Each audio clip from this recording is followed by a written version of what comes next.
নমস্কার, দেখছেন কলকাতা টিভির সঙ্গে রয়েছে শুভাঙ্গী। শুরু করছি সংবাদ সারাদিন। বিপর্যস্ত রেকর্ডার থেকে তথ্য সংগ্রহের ব্যবস্থা নেই দেশে। চতুর্থ বৃহৎ অর্থনীতি হয়েও গবেষণাগারের অভাব। এয়ার ইন্ডিয়ার AI-171 এর ব্ল্যাক বক্স পাঠানো হবে মার্কিন যুক্তরাষ্ট্রে।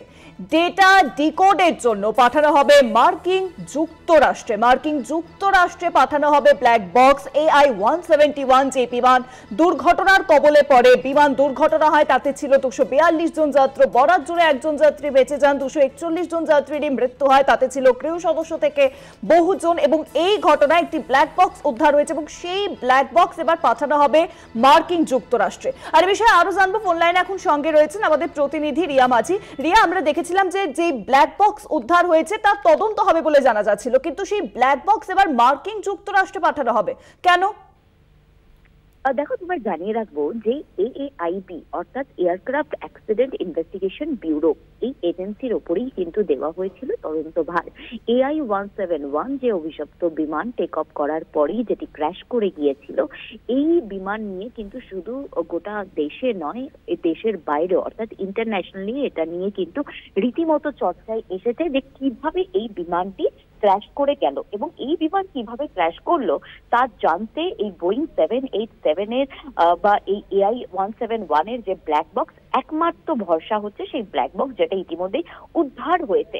তবে সেই ব্ল্যাক বক্স উদ্ধার হওয়া যেটা একমাত্র রাস্তা জানার যে কিভাবে এই ক্র্যাশ হলো বা এই দুর্ঘটনা ঘটলো, সেই ব্ল্যাক বক্সকে ডিকোড করতে হবে। কিন্তু ডিকোড করার মতো কোনো অপশন আমাদের ভারতে নেই বলেই কিন্তু এমনটা সূত্র মারফত আমরা জানতে পারছি। কারণ যাদের কাছে অর্থাৎ AAIBর কাছে যে এই তদন্ত ভার ছিল, তাদের যে হেডকোয়ার্টার, যেটা দিল্লিতে হেডকোয়ার্টার, যারা এই ক্র্যাশের ইনভেস্টিগেশন করছিল, তাদের যে ল্যাব রয়েছে, সেই ল্যাব কিন্তু এটা ডিকোড করতে পারছে না। এবং এমনটা জানা গিয়েছে যে এই ব্ল্যাক বক্সটা বেশ কিছুটা ড্যামেজ হয়েছে। কারণ আমরা নর্মালি জানি যে ব্ল্যাক বক্স হয় যে কোনো ক্র্যাশের ক্ষেত্রে, ব্ল্যাক বক্স হচ্ছে একমাত্র রাস্তা যে কিভাবে সেই ইনসিডেন্টটা হয়েছে তা জানার জন্য, এবং ব্ল্যাক বক্স কখনো ড্যামেজ হয় না। কিন্তু এই ক্ষেত্রে বলা হচ্ছে AAIBর তরফ থেকে যে সেই ব্ল্যাক বক্সে ড্যামেজ রয়েছে এবং হেভি ড্যামেজ রয়েছে, এবং সেই কারণের জন্যই কিন্তু সেটি মার্কিন যুক্তরাষ্ট্রে পাঠাতে হবে।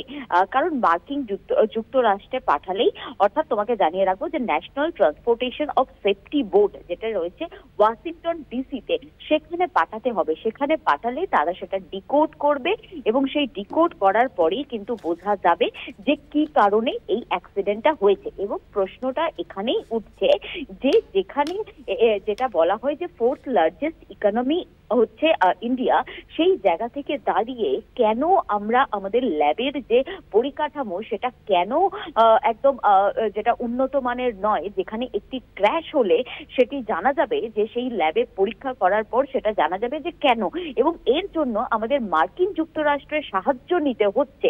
এখানেই কিন্তু প্রশ্ন উঠছে এবং সূত্র মারফত যেমনটা জানা যাচ্ছে যে যার হাতে এই তদন্তভার ছিল, যে সমস্ত এজেন্সির হাতে, মূলত AAIB এটা দেখছিল।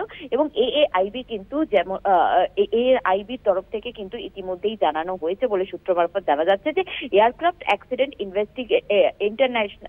ইনভেস্টিগেশন ব্যুরো, তারা কিন্তু বলেছে যে তাদের পক্ষে এটা সম্ভব হচ্ছে না এবং ল্যাব অর্থাৎ ওয়াশিংটন ডিসির যে ল্যাব রয়েছে সেখানে পাঠালেই এটা ডিকোড করা যাবে। এবং তাহলে কি ভারতে এমন কোনো ল্যাব নেই যে এই ধরনের ক্র্যাশ হলে তারা ব্ল্যাক বক্সকে ডিকোড করতে পারে এবং সেই ডিকোডের জন্য পাঠাতে হবে মার্কিন যুক্তরাষ্ট্রে, মানে তাদের হেল্প নিতে হবে? এবং এখানেই প্রশ্ন উঠছে যে কেন ভারতে এই ধরনের ল্যাব নেই বলে কিন্তু ইতিমধ্যেই দেশে এই প্রশ্ন উঠতে আরম্ভ করেছে। এবং তোমাকে জানিয়ে রাখবো যে এই যে সিদ্ধান্ত নেওয়া হয়েছে, এই সিদ্ধান্ত গভর্নমেন্ট ক্লিয়ারেন্স দিলেই কিন্তু মার্কিন যুক্তরাষ্ট্রে অর্থাৎ ওয়াশিংটন ডিসিতে, যেখানে national transportation of safety board রয়েছে, সেখানে পাঠানো হবে। এবং সেখানে পাঠানো হলে তারা ডিকোড করবে এবং ডিকোড করার পরেই একমাত্র রাস্তা জানার যে কিভাবে এই দুর্ঘটনাটি ঘটলো। অনেক ধন্যবাদ রিয়া। ফোন লাইনের সঙ্গে ছিলেন আমাদের প্রতিনিধি রিয়া মাঝি। অর্থাৎ AI-171 বিমান, যে বিমান দুর্ঘটনার কবলে পড়ে এবং সেই বিমানের যে ব্ল্যাক বক্স উদ্ধার হয়েছে তার ডেটা ডিকোডের জন্য এবার মার্কিন যুক্তরাষ্ট্রে পাঠানো হতে চলেছে।